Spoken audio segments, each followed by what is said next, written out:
Hello, I'm Helen, and I recently celebrated my 30th birthday. Years ago, I made the naive decision to marry a man burdened with various issues, believing that my love could solve them all.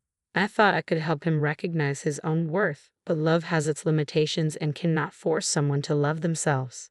I'll refer to my ex-husband as Scott. He had an overwhelming need to please his parents, a drive that extended far beyond a normal desire for their approval. His life revolved around this compulsive craving for validation, and it was painful to witness. Scott's parents, whom I'll call Mr. and Mrs. Kyle, appeared indifferent to his achievements, which only fueled his desperation for their attention. I quickly realized that I couldn't fill the emotional void they left in him. To make matters worse, Scott often drained our savings by purchasing extravagant gifts and planning lavish vacations for his parents, who hardly seemed to appreciate them. This reckless spending created constant conflict between us, and I often felt like I was competing for his attention. Despite the numerous challenges and endless arguments, I still cared deeply for Scott. I clung to the hope that he might break free from his parents' unrealistic expectations and discover true happiness within himself. Eventually, it became painfully clear that my love alone couldn't shield Scott from the negative influences of his parents. One day, he approached me with a serious expression, signaling that he had something significant to discuss.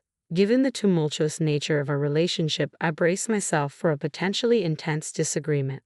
"Helen, there's something important we need to talk about," he began, his tone grave.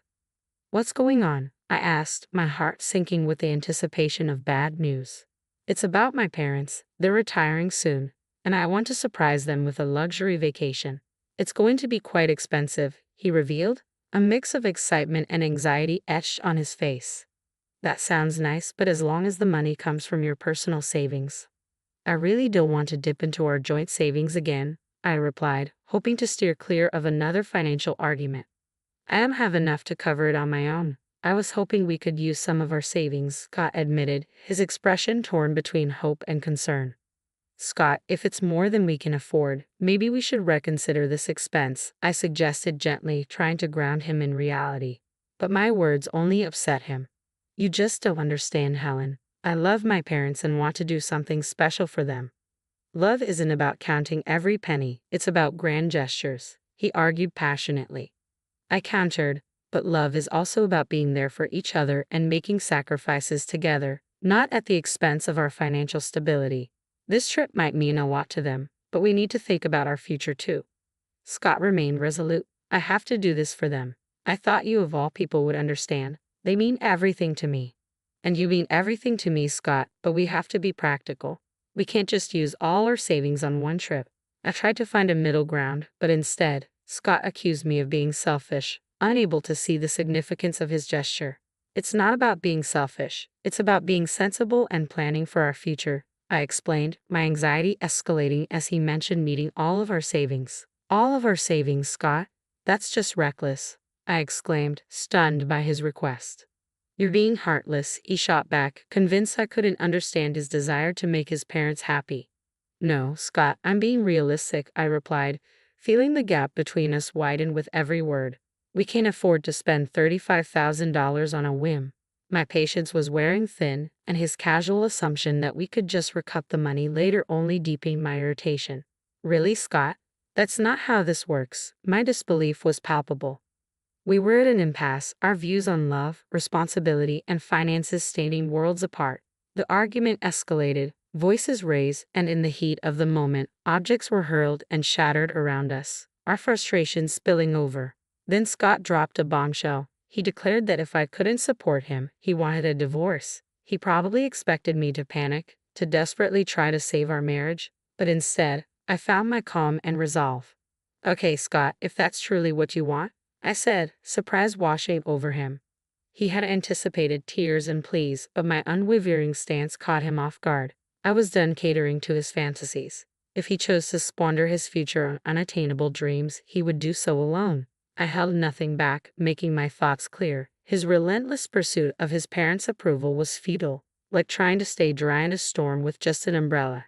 He attempted to counter, but I silenced him with a simple raise of my hand, refusing to continue fighting for a love shackled by unrealistic expectations and a constant need for validation. "Go ahead, Spend all your money trying to win over people who barely notice you, I told him, resolute in my decision to break the cycle of disappointment and broken promises. In that moment, the stark reality hit him. Our marriage had become a battlefield, and it was time for both of us to seek peace separately. A month has passed since our divorce was finalized, and I can honestly say the sense of liberation is profound. Gone are the exhausting arguments over finances and the futile quest for approval that was never ours to claim. Now, I finally feel free. I breathe easier now, liberated from the oppressive weight of Scott's insecurities that once clouded my days. Each new day shines a little brighter. Though Scott has tried to re-enter my life, feigning concern and checking in on my well-being, I see through his charade. I refuse to be deceived again. As the old saying goes, fool me once, shame on you. Fool me twice, shame on me. With resolve, I turned away from his attempts to rekindle our past relationship. I realized I had invested too much energy trying to fix someone who didn't want to change. It was time to prioritize my own growth and happiness. Rebuilding my life hasn't been easy. Dividing our shared assets and adapting to a new financial reality required patience and resilience.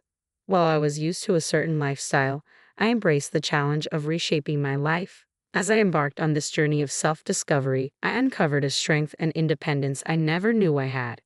Reconnecting with old friends, resuming hobbies I had set aside, and exploring new interests opened up a world filled with possibilities. I was determined to seize this fresh start. Yes, there were moments of self-doubt and loneliness, and adjusting to a tighter budget was tough. The scars from a failed marriage don't vanish overnight. Yet with each passing day, I found solace in knowing that I was no longer compromising my happiness to accommodate someone else's insecurities. The relative ease with which I moved forward was perhaps a reflection of how long I had clung to a doomed relationship. It was astonishing to see how much I could achieve once I was free from that emotional burden. A month into this new chapter, I felt a sense of renewal, ready to embrace whatever came next. I was still adjusting, but I felt more empowered than ever amidst this transformation. Scott's messages began to change. He claimed he was in danger and urgently needed to meet. Weary of his relentless attempts to reach out, I decided it was time to address the situation head-on. Scott, we've been through this. We're divorced. It's time for us to move on, I said firmly. Please, Helen, I just need a moment to explain. I'm in serious trouble, and you're the only one I can turn to for help, he implored, his voice tinged with what seemed like genuine fear. Perhaps it was just the absence of hearing him that made it sound so urgent. Despite my reservations, I felt a flicker of intrigue mixed with caution. Fine, but we're not meeting at my place. Let's go to that cafe we used to frequent. No tricks. Understood. Thank you, Helen. I promise I just need someone to listen. You're the only one who understands me, he replied, relief evident in his tone. You might wonder why I agreed to meet him after everything that had happened.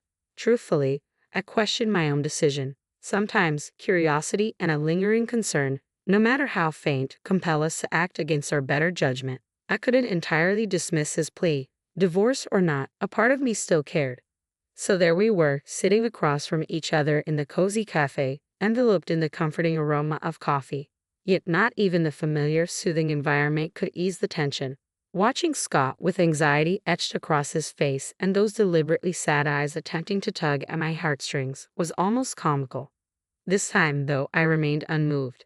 Leaning back, composed and in control, I was prepared to listen but determined to steer the conversation on my terms. Okay, Scott, you have my attention for now. What's this danger you're supposedly in? Just so you know, I'm not here to save you. I'm done cleaning up your messes. I spoke with a tone that was firm yet open to hearing him out. Scott sighed deeply, his face a mix of regret and desperation that almost stirred pity in me. But I steeled myself against any emotional manipulation. I know I've made mistakes before, Helen, but this situation is different. I've gotten involved with some seriously bad people. I owe them a lot of money, and they're not known for their patience, he confessed. I raised an eyebrow, skeptical of his melodramatic tale. Really, Scott? Dangerous people? Are we revisiting the story of your imaginary friends who always seem to attract trouble? I couldn't hide my disbelief. Scott's expression shifted to one of hurt and frustration, evidently hoping for a more sympathetic response. No, Helen, this isn't made up. I'm in deep trouble, and coming to you is my last resort, he insisted, desperation creeping into his voice. Let me guess, You spiraled after our divorce, I replied, piecing together the predictable pattern of his post-separation choices. As Scott shared his predicament, my voice unintentionally rose, drawing the attention of other cafe patrons. I shot them an apologetic look, trying to regain my composure. Look, I got caught up in something foolish, I admit, but now I'm in a mess that's bigger than I can handle alone, he confessed, his eyes filled with a desperate plea. My frustration was close to boiling over. How could he waltz back into my life with yet another crisis? Beneath my irritation, though, a faint shadow of empathy lingered. How much are you in for? I asked, bracing myself for the answer. $120,000, Scott responded sheepishly. $120,000. Are you out of your mind? My outburst was louder this time, drawing sharp glances from around the cafe. I didn't bother to apologize. Anyone overhearing our conversation would likely understand my reaction. Please, Helen, I'm begging you. I've got nowhere else to turn. I know I've made a mess of things, but you're the one person who really believed in me, Scott pleaded, his eyes glistening with sincerity that momentarily reminded me of the man I once loved. But those days were long gone, and my priority now was self-preservation, even if it meant walking away from him. Don't pull at my heartstrings, Scott. It's way too late for that. I thought you meant maybe $20,000, not $120,000. You've completely lost it, I replied, my voice a mixture of disbelief and indignation. Overwhelmed, Scott began to cry, seemingly oblivious to the uncomfortable glances from other patrons. Scott, calm down. This isn't the place for a scene, I said firmly. What's going to happen if you don't pay this back? They're threatening to harm me, Helen. I'm not joking. This is really bad, he managed between sobs, his words heavy in the air. I felt torn between my lingering concern for his well-being and the need to protect myself from being dragged back into his chaos. Seeing the seriousness of his situation forced me to consider the gravity of the risk he faced. I softened my approach. All right, Scott, start from the beginning and tell me everything, I urged gently. He recounted his attempts to fund an extravagant trip for his parents, explaining how he had borrowed money from a friend who ultimately let him down, plunging him deep into debt. As he narrated his missteps, frustration welled up inside me, mingled with reluctant amusement at the outcome. So, you borrowed money from risky people to impress your parents, who didn't even notice your efforts. Is that what happened? I asked, seeking clarity on the sequence of events. Scott's expression fell, and tears streamed down his face as he faced the painful truth. Yes, ever since they went on that trip, it's like I don't matter to them, he confessed, his voice laden with regret. Even though I was irritated, I couldn't help but feel a twinge of sympathy for him. It was a harsh lesson, and seeing him so remorseful stirred a compassionate response within me. You've really gotten yourself into a tough spot, I remarked. I know you don't want to hear this, but you created this mess yourself. I warned you it wasn't a good idea. And now, after choosing to leave me over it, here you are struggling. You invested everything in trying to make your parents happy, but all you received in return was their indifference. It's a hard lesson, but it's one you needed to learn. I felt a mix of concern and resignation wash over me. This was a bitter truth for both of us. Scott had pegged his self-worth on people who couldn't appreciate his sacrifices, and I had to come to terms with the fact that I couldn't shield him from his own decisions. I hoped that confronting these tough consequences would help him realize that I had always been on his side, but his relentless quest for parental approval was his undoing. As we sat in silence, the weight of our shared past, filled with broken promises and unrealized dreams, was palpable. I realized it was time to completely let go. No more second chances, no more attempts to mend what was beyond repair. Scott needed to confront the outcomes of his actions on his own, and I needed to move forward and find my own path to happiness. I hope you find a way out of this, Scott, I said, my voice carrying a firm tone of finality. You're not going to help? Scott asked, genuinely surprised. No, I'm not, I replied. Why not? He pressed. Because I don't have the money to bail you out. And even if I did, taking on a huge loan that I'd be paying off for years isn't something I can afford. I can't afford to be as reckless as you've been, I explained, my tone steady and unwavering. Come on, Helen, please. I'm begging you, he pleaded, desperation palpable in his voice. Expecting me to fix this for you isn't realistic, I said, feeling my patience thin. Yeah, I did expect that. You're my ex-wife, not my enemy, he replied, still clinging to a shred of hope. but it was clear our lives had taken different paths. My focus now was on securing my peace and happiness, separate from the chaos that once intertwined our lives. And that's the problem, Scott. You expect me to always be there to clean up your mess because that's what I used to do. I was your wife, so helping you out of trouble was something I did naturally. But I can't and shouldn't keep doing that. It's not my responsibility anymore. After everything, I don't owe you anything, especially considering how our money was wasted on your ungrateful and toxic parents, I added. But I love them, Scott said, his voice softening. And I love myself too. Loving myself means doing what's best for me, including taking care of my well-being, I countered. Scott looked down, realizing he wasn't going to get the help he wanted from me. Understating his bleak situation, I offered one last piece of advice. Since it seems like you're out of options, here's a suggestion. Leave. Move somewhere far away where they can't find you. I'm unsure what more you're asking of me, I said, my tone steady yet resolute as I faced him. He sat in silence, visibly upset by my decision to deny his request for help. It's time for us to part ways, Scott. I can no longer allow myself to be ensnared in your troubles, I explained, hoping he would grasp the gravity of my words. We each need to pursue our tranquility. His reply came with a hint of bitterness. You would help if you really cared, he argued, his voice laced with anger. I'm saying farewell, Scott. I'm also changing my phone number, I announced determinedly as I got to my feet. Walking away, I left him sitting alone, his face a complex blend of emotions. It was a hard yet crucial choice I had to make for my happiness and dignity.